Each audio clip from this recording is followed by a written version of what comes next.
Hello and welcome back to An Old Man Watches. And today I'm going to be talking about the 1984 survival thriller Fleshburn. And in this film we meet Calvin Dugai, who is a Vietnam veteran who deliberately abandoned 5 people to die in the desert. You might expect him to be sent to jail for this crime, but instead he was committed to a mental institution on the recommendation of 4 psychiatrists after they determined Dugai incapable of telling the difference between right and wrong. Now, as the events of this film will show, the psychiatrists got their diagnosis right, but this is probably cold comfort given the circumstances. Dugai escapes his confinement, kidnaps them all, and repeats the abandon them in the desert to die routine that landed him in the asylum in the first place. To prevent his victims from trying to simply walk to safety across the hot and stony ground, he takes their footwear before he dumps them. Now, one of the psychiatrists does have some desert survival skills, so perhaps the 4 city slickers do have a chance of getting out of this alive. That is, if they can stop bickering for 2 minutes to put a plan into action, and if they can escape Dugai's surveillance. The homicidal veteran isn't leaving anything to chance and remains in the area to assure that no one gets out alive. So the basic premise of Flashburn isn't a bad one, really. Maniacal veteran torments those he falsely believes to have victimised him. Could have been the launching pad for a pretty interesting inversion of Sylvester Stallone's 1982 film First Blood.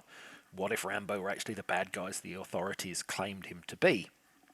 Unfortunately, this film completely fails to live up to any potential in the idea. Now, to be fair to the filmmakers, I did see this movie on a cheap DVD, which appeared to be transferred from a murky VHS tape copy. So the quality video was decidedly poor, with blurry images and overexposed lighting. But honestly, I don't think even crisp picture quality would have done much to save the movie. The fundamental problems lie with the script. We'll dive into that shortly, but first a quick diversion to talk about the man playing Calvin Dugai.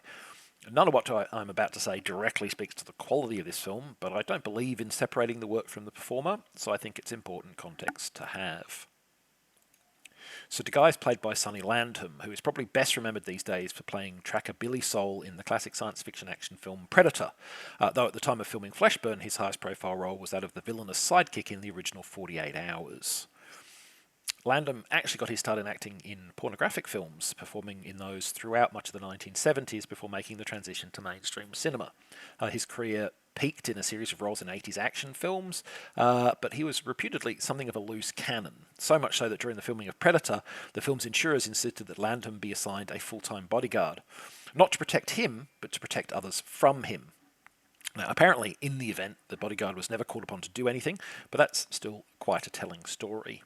In later years, Landham would attempt to enter politics with both the Republican and Libertarian parties, missing out on nomination from the former and being asked to withdraw by the latter after delivering a racist screed against Arabic people in July 2008. Now, the makers of this film, of course, are not responsible for Landham's actions, particularly those that took place years later, but I think it's worth sharing. Had I known all that before watching the film, I might have skipped it. Now, after Dugai kidnaps the psychiatrists and dumps them in the desert, we get a longish sequence of the film that mostly comprises 3 different kinds of scene. The first kind of scene is one where 2 or more of the 4 victims engage in some unproductive whining or argument about their predicament. And yeah, look, I get that they're in a very bad situation and that often in bad situation people tend to look for something to blame or something to complain about, but it quickly gets hard to sympathise with a group who mostly seem determined to simply complain about dying rather than try to, avoid dying. The second kind of scene are those where the quartet, generally at the earning of the one character who has desert survival skills, actually stop moaning and squabbling long enough to do something useful. They dig pits for shelter from the sun and to take advantage of the fact that the earth a few feet down is significantly cooler than on the surface, for instance.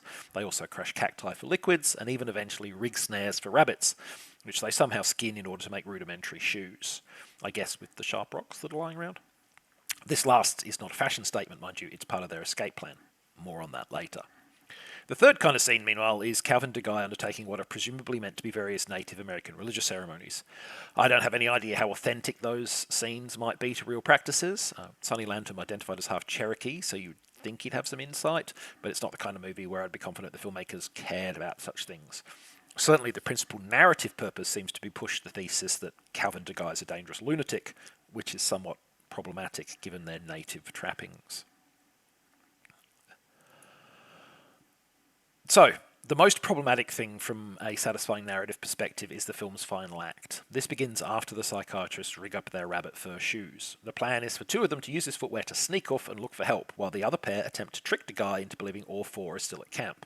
Now, it doesn't work, of course, and the guy begins a game of cat and mouse with the two men who are trying to find a means of rescue. Unfortunately, this content is far less interesting than the filmmakers seem to believe, and the whole sequence goes on for much too long. I was well and truly bored with it by the time the guy and his victims finally faced off. And that boredom gave way to outright frustration when that encounter turned out to not even be the end of the movie.